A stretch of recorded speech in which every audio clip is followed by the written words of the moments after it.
Dubai ये नाम सुनते ही जहन में आती है लग्जरियस लाइफ, मनी पावर और super cars. Burj Khalifa, Burj Al Arab, the Palm, Princess Tower, गेबोरा होटल, यही कुछ बिल्डिंग्स हैं जो दुबई को दुनिया से बेस्ट बनाती हैं। यहाँ के शेख के प्राइवेट जेट का इंटीरियर से लेकर टॉयलेट तक सब कुछ सोने का ही होता है। वहीं दूसरी साइड आते हो आप, बोझ से परेशान, पैसों से तंग, अपनी फाइनेंशियल कंडीशन से थके हुए, बस आपको पैसा चाहिए, बहुत सारा पैसा चाहिए। आप YouTube पर वीडियोज में देखते हैं दुबई का लग्जरियस लाइफ स्टाइल, लेकिन अगर आपसे ये कहा जाए कि आपको जो कुछ भी दिखाया जा रहा है और आप ये जो कुछ भी देख रहे हो ये सब झूठ है, आपको रियलाइज कराया जाता है कि आप कितनी भी मेहनत कर लो, कितने भी पैसे कमा लो, लेकिन आप ऐसा नहीं बन सकते हो। लेकिन मिनिस्ट्री ऑफ एक्सटर्नल अफेयर के अनुसार दुबई में 2014 में 7 लोगों ने डेली जान दी है और ये सिलसिला काफ़ी समय से चलता हुआ आ रहा है। तो आइए आज की इस वीडियो में जानते हैं the dark side of Dubai. Social media पर दुबई के शेखों की लाइफ स्टाइल देखकर हमें यही लगता है कि यहाँ पर सभी मिलियनियर्स ही हैं। ये सब देखकर लोग लोन लेकर और किसी न किसी प्रकार से मनी अरेंज करके दुबई में शिफ्ट हो जाते हैं, लेकिन वहाँ जाने के बाद नज़ारा कुछ और होता है। दुबई की अर्निंग की बात की जाए तो यहाँ पर 70% पॉपुलेशन की मंथली इनकम $300 यानी 25,000 रुपये ही है। अब आप सोच रहे होंगे कि क्या दुबई में इतनी गरीबी है, तो इट इज नॉट रियली, क्योंकि सोशल मीडिया और न्यूज पर हमें जो देखने को मिलता है कंडीशन इससे कुछ ज़्यादा ही डेंजरस है। 1966 से 2000 तक दुबई में एक चीज बहुत ज़्यादा स्पीड से हुई, वो है इमिग्रेशन। जैसे जैसे दुबई में इंफ्रास्ट्रक्चर बढ़ा वैसे वैसे दुबई में लेबर पॉपुलेशन भी बढ़ी। इसमें दुबई के लेबर पॉपुलेशन का 66% इंडियन है। 1966 के बाद दुबई का इंफ्रास्ट्रक्चर बहुत तेजी से बढ़ा। उस समय बहुत से इंडियन, पाकिस्तानी, बांग्लादेशी आदि दुबई में शिफ्ट हो गए। उस समय इंडिया में भी डेवलपमेंटल अपॉर्चुनिटी बहुत कम थी। बहुत ही कम लोगों को पता है कि दुबई में 70% पॉपुलेशन लेबर वर्कर है।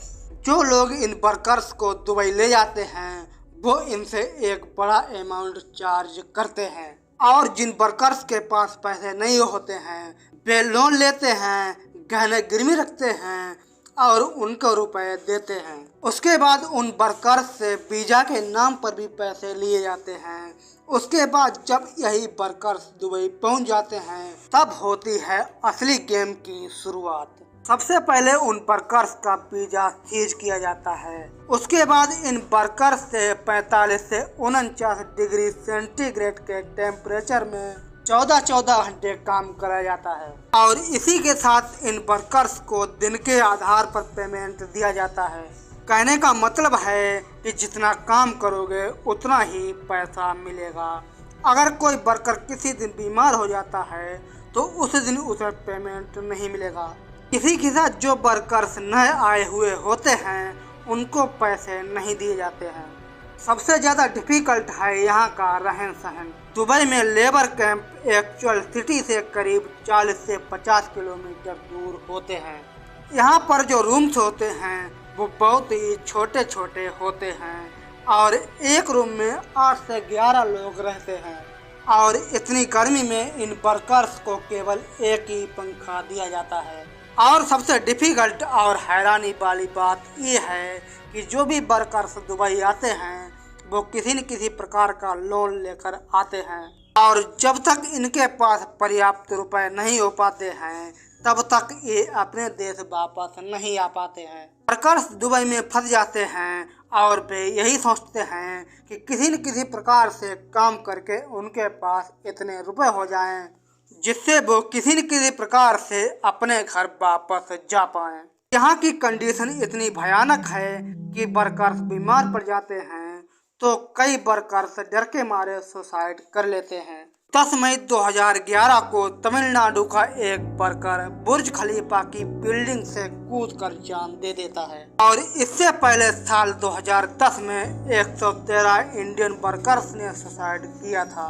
2017 से 2021 तक 5 वर्षों में हर दिन दुबई के अंदर 5 वर्कर्स अपनी जान दे रहे हैं। ये केवल इंडियन के साथ ही नहीं होता है, बल्कि जितने भी दुबई में काम करने का सपना लेकर जाते हैं उन सभी के साथ ऐसा ही होता है। इसी के साथ जो फीमेल वर्कर हैं उनको घरेलू कामकाज के लिए लाया जाता है और उनसे 7 दिन 24 घंटे एक कैदी के तरह काम कराया जाता है। उन वर्कर्स का पिटाई से लेकर शारीरिक शोषण भी किया जाता है। अगर कोई इनके खिलाफ आवाज उठाता है तो या तो उसे मार दिया जाता है या उसे जेल में डाल दिया जाता है। लेकिन अगर ये सब दुबई में हो रहा है तो न्यूज या सोशल मीडिया पर हमें ये सब कुछ देखने को क्यों नहीं मिलता है? तो आंसर इज दुबई की सरकार इन सब चीज़ों को दबा कर रखती है। केवल नाम के लिए दुबई एक रिपब्लिक कंट्री है, लेकिन असली सच तो ये है अगर कोई दुबई गवर्नमेंट के खिलाफ आवाज़ उठाता है तो या तो उसे मार दिया जाता है या जेल में डाल दिया जाता है। इसकी वजह से सच्चाई सामने नहीं आ पाती है। जहां पर दुबई में लेबर रहती है, मेन सिटी उनसे बहुत ही दूर होती है। जहां पर टूरिस्ट आते हैं, बिजनेसमैन आते हैं, इनसे उन्हें दूर रखा जाता है, जिससे उनको पता ही ना चले कि दुबई की असली हालत क्या है। अगर आप आम इंसान हैं या टूरिस्ट हैं तो आपको इन लेबर कैंप तक जाने की अनुमति नहीं है। यही कुछ कारण है जिनके चलते दुबई की जो असली सच्चाई है वो सामने नहीं आ पाती है।